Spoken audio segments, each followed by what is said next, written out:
दूसरे दिन मैंने अखबार के अंदर पढ़ा तो दिल्ली के नेता लोग बोल रहे थे कि बाहर से लाकर रख दी होगी। तो मुझे उस दिन इतना दर्द हुआ, मैंने कहा देश के सारे नेता मिलकर, पूरे संसद और यहां तक से मिलकर मेरे को चैलेंज कर रहे हैं। तब मैं वहां खड़ा हुआ और मैंने एक गीत गाया था। आप लोग गाने को तैयार हो? बोलो अधर्म की करेंगे। यह है देश की जनता। हमसे कोई भी झूठ, और याद रखना ये जब भी धोखा खाओगे ना, जब भी विश्वास, अभी आप साथ विश्वासघात हुआ नहीं? विश्वासघात हुआ कि नहीं हुआ? आपने मेरे पे भरोसा किया कि नहीं किया?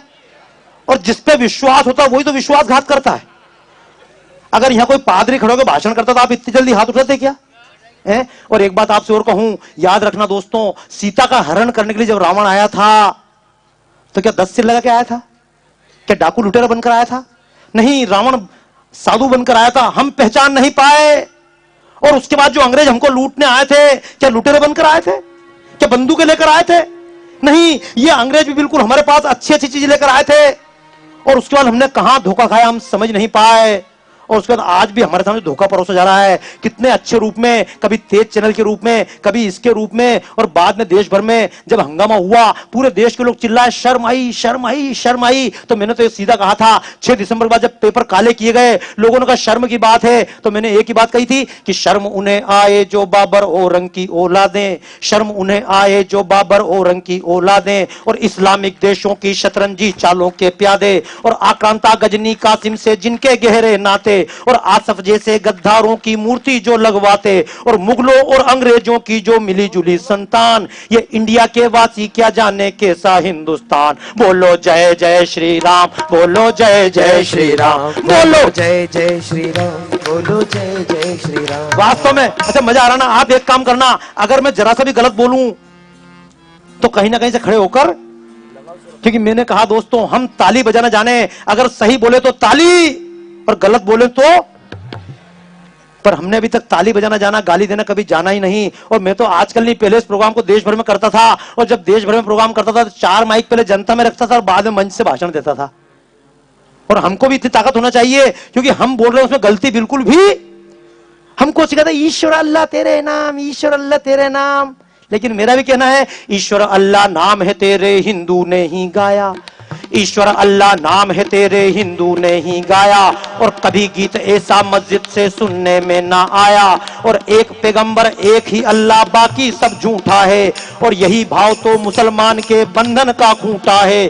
और सच्चाई की पुस्तक इनको लगती सिर्फ कुरान, और हे अपवाद मुसलमानों में कुछ रहीम रस खान। बोलो जय जय श्री राम, बोलो जय जय श्री राम, बोलो जय जय श्री राम, बोलो जय जय श्री राम, बोलो जय जय श्री राम, बोलो जय जय श्री राम। कई बार लोग मुझको समझदार लोग बोलते हैं ईश्वर अल्लाह एक ही बात है। मैंने की ईश्वर अल्लाह एक बात, दोनों की डेफिनेशन में जमीन आसमान का अंतर है।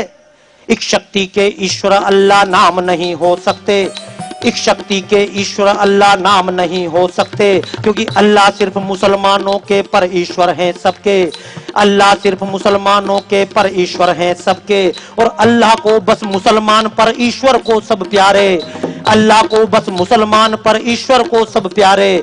और मूर्ति भंजक लोग बने अल्लाह की आंख के तारे। और हे विश्वास नहीं तो पढ़कर देखो जरा कुरान, जिसकी शय पर लूटपाट करते हैं मुसलमान। बोलो जय जय श्री राम, बोलो जय जय श्री राम, बोलो जय जय श्री राम, बोलो जय जय श्री राम, बोलो जय जय श्री राम, बोलो जय जय श्री राम। और फिर पूरे देश में हंगामा, ये बाबर का ढांचा गिरा के मुसलमान का अपमान किया, बोलते हैं ना।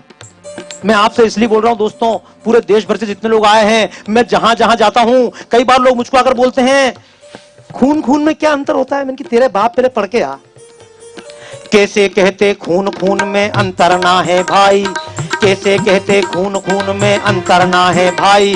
और हिंदू का यदि खून बहे तो देता नहीं दिखाई, हिंदू का यदि खून बहे तो देता नहीं दिखाई, और अहिंदू का खून बहे तो नेताओं को दिखता, और हिंदुओं का खून यहाँ वोटों के बदले बिकता।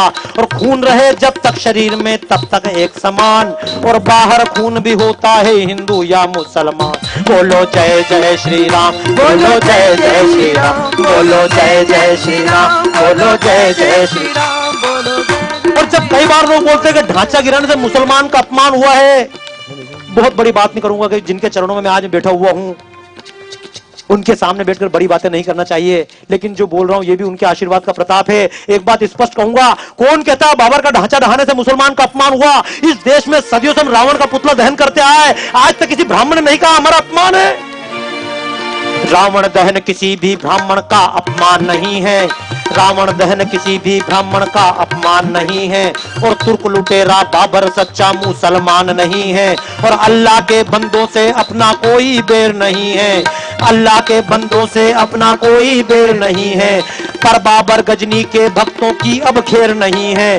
जोड़ो देश से छोड़ो बाबर से अपनी पहचान, पूजा पद्धति भले अलग पर पूर्वज एक समान। बोलो जय जय श्री राम, बोलो जय जय श्री राम, बोलो जय जय श्री राम, बोलो जय जय श्री राम, बोलो जय जय श्री राम, बोलो जय जय श्री राम। और मैं जानता हूं जहां जहां आपने हनुमत शक्ति जागरण यज्ञ किए, तुरंत कई बार लोग आते हैं और आकर बोलते हैं आपके करने से, ये कार्यक्रम करने से प्रजातंत्र को खतरा है। बोलते कि नहीं बोलते हैं?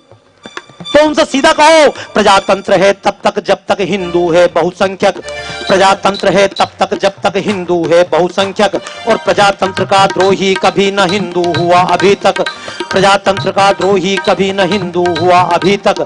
जहां पे हिंदू कम हो जाते दंगे वहीं पे होते, जहां पे हिंदू कम हो जाते दंगे वहीं पे होते, और अहिंदू ही अलगावों के बीज देश में बोते। ये कविता पूरी कर दूं? क्यों? अभी चंपा जी डंडे लेके आएंगे। 120 स्टेंजे, इसमें कितने कितने स्टेंजे?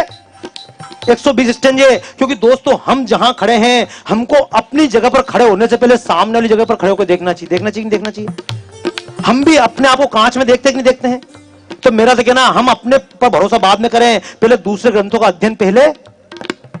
हमको अगर हिंदुत्व को समझना है, अपने ग्रंथों को समझना है, तो मुसलमान का ग्रंथ भी पढ़ लेना चाहिए। पढ़ना चाहिए नहीं पढ़ना चाहिए? अपने कोई दिक्कत है क्या? अगर मान लो कहीं का मुसलमान वेद पढ़ ले तो उसका इस्लाम खतरे में पड़ जाता है, पर हिंदू कुरान पढ़े तो हिंदू तो खतरे में।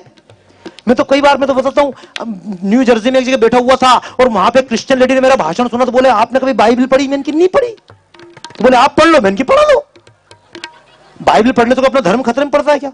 उसने बाइबल मुझे पढ़ाई और मैंने पढ़ने के बाद तुरंत उससे कहा देख गलत हुई तो मानूंगा नहीं।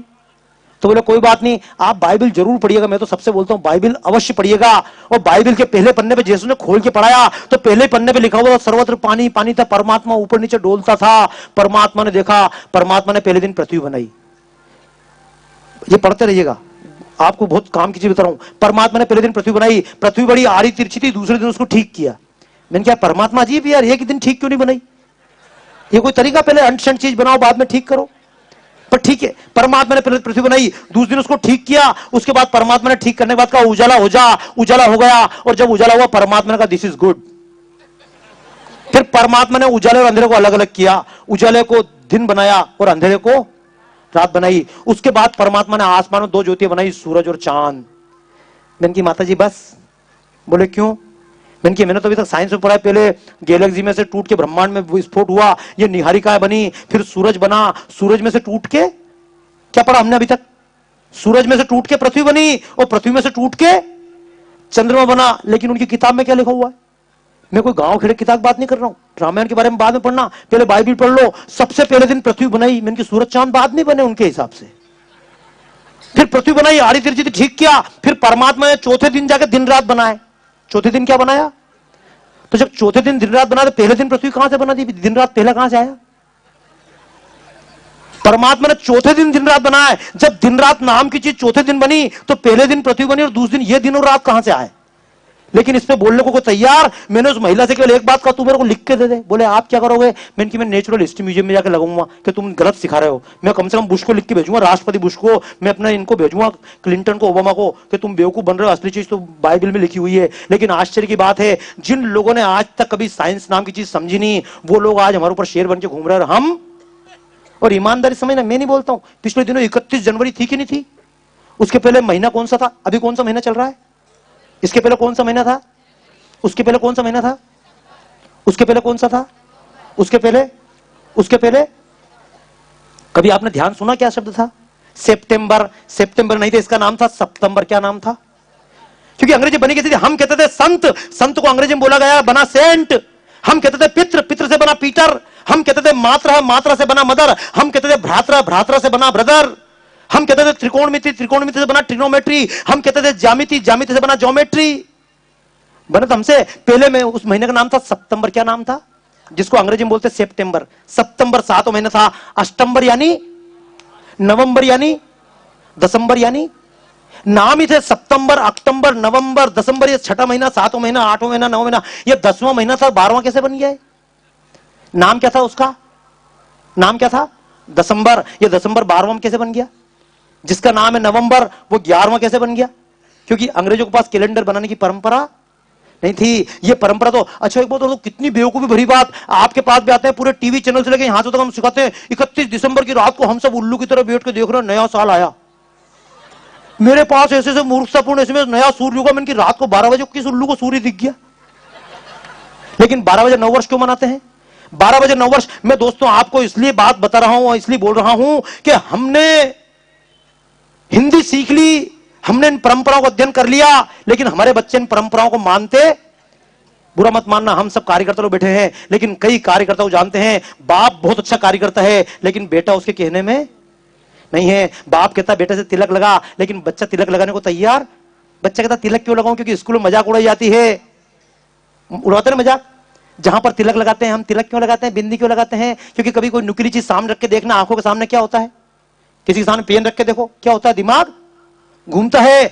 अगर वही पेन पैर पर को, पैर घूमता है क्या? घुटना घूमता है क्या? पीठ घूमती है क्या? केवल आंखों के बीच का जहां पर तिलक लगाते हैं, यहां कोई नुकीली चीज रखी जाए, दिमाग घूमता है, क्योंकि यहां पर आज्ञा चक्र होता है। लेकिन जब आज्ञा चक्र सिखाएंगे तो कोई मानेगा हमारी बात? व्हाट इज दिस आज्ञा चक्र? इट इज ओनली पोंगा पंडित गिरी।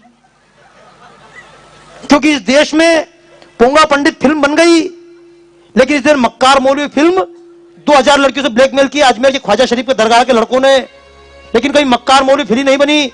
पादरी ने कितना अत्याचार बच्चों के साथ किया, लेकिन कभी पापी पादरी फिल्म नहीं बनी। पोंगा पंडित फिल्म बन गई, क्योंकि हम सुनने के आदी थे। तो हमको बिंदी लगाई जाए, क्यों लगाई जाए बिंदी? जहां पर हम बिंदी लगाते हैं, साइंस की दृष्टि से किताब खोलकर देखिएगा, एनाटॉमी, जहां बिंदी लगाते हैं, this place is related with pituitary gland. जहां पर हम चोटी रखते हैं, this place is related with pineal gland. इनका चिंतन के बिना हम अगर बिंदी लगाते हैं, तो महिला जहां बिंदी लगाती है, इस स्थान पर अगर हम चंदन का तिलक लगाएं, अंदर तक शीतलता देता है। जहां पर महिलाएं मांग भरती हैं, मांग केवल विवाहिता महिला क्यों भरती हैं? कुंवारी लड़कियां मांग क्यों नहीं भरती? विधवा भी मांग।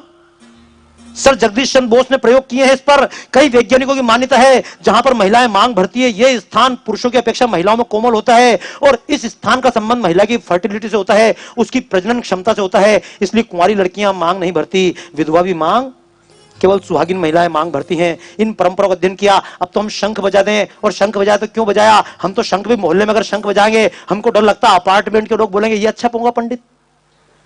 लेकिन शंख को 600 क्यूबिक फीट ताकत से बजाया जाए तो 2700 क्यूबिक फीट के हानिकारक कीटाणु मूर्छित हो जाते हैं। यह भी बर्लिन में प्रयोग हुआ है।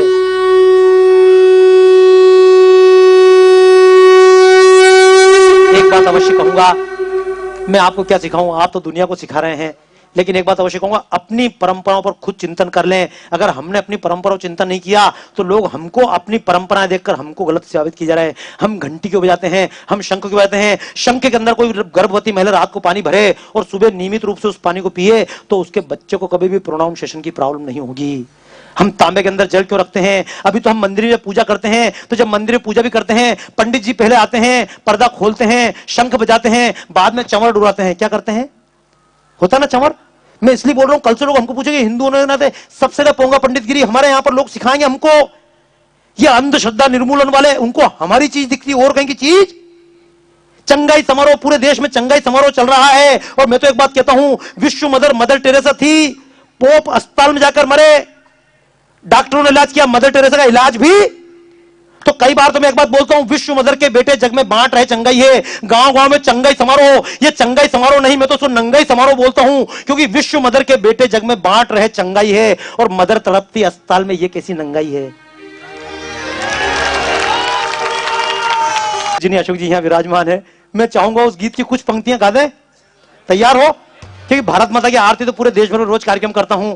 आज मेरा भी सौभाग्य है, उसी अयोध्या की धरती पे जहां से मैं गायक बना, उसका मैंने छोटा सा पद लिखने की कोशिश की थी। यह भी कविता बहुत लंबी है, अपनी कोई भी कविता हनुमान जी की पूंछ से कम लेकिन इतनी बड़ी पूंछ ना हो, और इतनी बड़ी पूंछ नहीं तो फिर आदमी की पूंछ भी नहीं, ठीक है ना? तो बोलो तैयार हो गाने के लिए? मैं इस कार्यक्रम को और कहीं नहीं ले जाऊंगा। मैं नहीं चाहूंगा इस कार्यक्रम को बिल्कुल एक बौद्धिक कार्यक्रम बनाऊं, और मैं भी नहीं चाहूंगा इस कार्यक्रम में बहुत ज्यादा कविताएं करूं, क्योंकि इतने दिन बाद सौभाग्य मिला है इस अयोध्या की धरती पर। क्योंकि कई बार लोग मुझसे पूछते हैं राम का मंदिर कब बनेगा, पूछते ना, आपसे पूछते ही नहीं पूछते, पूछते हैं राम का मंदिर कब बनेगा। और कोई मुझसे पूछता है राम का मंदिर कब बनेगा, तो मैं सीधा बोलता हूं बेवकूफ, वह मंदिर नहीं है क्या? है कि नहीं? तो फिर मंदिर कहां से बनेगा? खाली इतना पूछो भव्य मंदिर कब बनेगा, ठीक है ना? बजाओ ताली ढंग से। क्योंकि जब मुझसे लोग पूछते बाबा जी राम का मंदिर कब बनेगा, तो मैं बोलता हूं राम का मंदिर तो मैं अपने हाथ से बना के आया। क्योंकि गुलाबी कपड़ा जो बैनर के लिए लेके आया था, पहली बार हमने गुलाबी कपड़े से जैसा ही बना भगवान का मंदिर बनाया, तो मुझे गर्व है इस बात का। और मैं तो केवल एक बात कहता हूं कि मंदिर तो बन चुका, उसे अब केवल भव्य बनाना है। मंदिर तो बन चुका, उसे मंदिर तो बन चुका, उसे अब केवल भव्य बनाना है। टाट हटाकर ठाट बाट से स्वर्ण शिखर तक जाना है। टाट हटाकर ठाट बाट से स्वर्ण शिखर तक जाना है। मंदिर तो बन चुका, उसे अब केवल भव्य बनाना है। टाट हटाकर ठाट बाट से स्वर्ण शिखर तक जाना है। जो कहते हैं राम को तुमने खुले गगन में छोड़ा है। कई बार लोग बोलते हैं ढांचा था क्यों तोड़ दिया, कि जो कहते हैं राम को तुम, भैया ताली अभी मत बजाइए, मेरे को अभी फिलहाल ताली नहीं चाहिए, मेरे को टाइम बहुत वैसे कम है। कि जो कहते हैं राम को तुमने खुले गगन में छोड़ा है, जैसा भी था ढांचा तो था उसको काहे तोड़ा है। उनसे कह दो खुला हुआ वन होता बेहतर जेलों से। उनसे कह दो खुला हुआ वन होता बेहतर जेलों से। हमने मुक्त किया अक्षयवट सजी अमर विषबेलों से। स्वर्ण बेड़ियों को न कभी हमने आभूषण माना है। टाट हटाकर ठाट बाट से स्वर्ण शिखर तक जाना है। टाट हटाकर ठाट बाट से स्वर्ण शिखर तक जाना है। टाट हटाकर ठाट से स्वर्ण शिखर तक जाना है। अवध में गूंज रही आवाजें छेनी और हथौड़े की। जब यहां छेनियां गूंजती कार्यशाला में, तो लगता है अवध में गूंज रही आवाजें छेनी और हथौड़े की। लगता जैसे ये टापे हैं अश्वमेध के घोड़े की। लगता जैसे ये टापे हैं अश्वमेध के घोड़े की। क्योंकि हर जगह नेता एक प्रश्न करते हैं, क्या हम राम के भक्त नहीं है? पूरे देश में जाते हैं, हाँ राम की पूजा तो मैं करता हूं, लेकिन राजनीति की बात मत करो। क्यों मत करो? अब बाबा रामदेव कोई बात करे, राजनीति की बात मत करो। क्यों मत करो? राम जी ने जिंदगी में राजनीति के अलावा किया क्या? किष्किंधा के सिंहासन पे बाली बैठे, सुग्रीव राम को टांग अड़ाने की क्या जरूरत थी? पर राम ने अड़ाई कि नहीं अड़ाई? बोलो हाँ। लंका के सिंहासन पे विभीषण बैठे हैं, रावण, राम को क्या दिक्कत थी? लेकिन राम ने राजनीति करी कि नहीं करी? कृष्ण ने भी जिंदगी में राजनीति करी कि नहीं करी? जब हमारा जीना मरना सब कुछ, उठना बैठना सब कुछ राजनीति हमारे अंदर घुस के कुछ ना कुछ गड़बड़ करे, उसमें कोई दिक्कत नहीं। लेकिन हम राजनीति घुस के गड़बड़ करें, उसमें दिक्कत। तो सीधा हमको स्पष्ट रूप से कि अवध में गूंज रही आवाज छेनी और हथौड़े की। लगता जैसे ये टापे हैं अश्वमेध के घोड़े की। जिन्हें प्राण का भय है पूजा कर ले वे तस्वीरों की। जिन्हें प्राण का भय है पूजा कर ले वे तस्वीरों की। हमें जरूरत राम पे जान लुटाने वाले वीरों की। अखिल विश्व में प्रभु राम की विजय ध्वजा फहराना है। अखिल विश्व में प्रभु राम की विजय ध्वजा फहराना है। टाट हटाकर ठाट बाट से स्वर्ण शिखर तक जाना है। टाट हटाकर ठाट बाट से। और लोग बोलते हैं तुम इसको करके कट्टरता का बढ़ावा दे रहे हो, तो मैं कहता हूं हिंदू कभी कट्टर हो ही। देश में समस्या तो यही, मुस्लिम कभी नॉर्मल नहीं हो सकता, हिंदू कभी कट्टर नहीं हो सकता। ये हिंदू तो कभी खतरे में पड़ता ही नहीं, यही बड़ी भारी समस्या है। और इस्लाम पट्ट से खतरे में पड़ जाता है, यही समस्या है। इसलिए मैं एक बात कहूंगा, हरिव्यापक सर्वत्र समाना, कण कण राम समाया है। हरिव्यापक सर्वत्र समाना, कण कण राम समाया है। सिया राम मैं देख जगत तुलसी ने शीश झुकाया है। सिया राम मैं देख जगत तुलसी ने शीश झुकाया है। किंतु बात है स्वाभिमान खोना हमको मंजूर नहीं, किंतु बात है स्वाभिमान खोना हमको मंजूर नहीं। मंदिर वहीं बनाएंगे हम 1 इंच भी दूर नहीं, मंदिर वहीं बनाएंगे हम 1 इंच भी दूर नहीं। जो रोकेंगे उन्हें नींव में जिंदा ही दफनाना है, कि जो रोकेंगे उन्हें नींव में जिंदा ही दफनाना है। टाट हटाकर ठाट बाट से स्वर्ण शिखर तक जाना है, टाट हटाकर ठाट बाट। और लोग बोलते हैं देश खतरे में, तो मैं बोलता हूं देश को खतरे से निकालने के लिए तो राम मंदिर जरूरी, क्योंकि अमरनाथ का पथ भी अलगावों का आज शिकार हुआ, अमरनाथ का पथ भी अलगावों का आज शिकार हुआ। बर्फीला हिमवान बारूदों में जलकर अंगार हुआ। प्रांतवाद के खंजर से घायल गंगा कावेरी है, प्रांतवाद के खंजर से घायल गंगा कावेरी है। जातिवाद के अंधियारे की छाई रात घनेरी है। इन सब का हल राष्ट्र प्रेम जो मंदिर से उपजाना है। टाट हटाकर ठाट बाट से स्वर्ण शिखर तक जाना है, टाट हटाकर ठाट बाट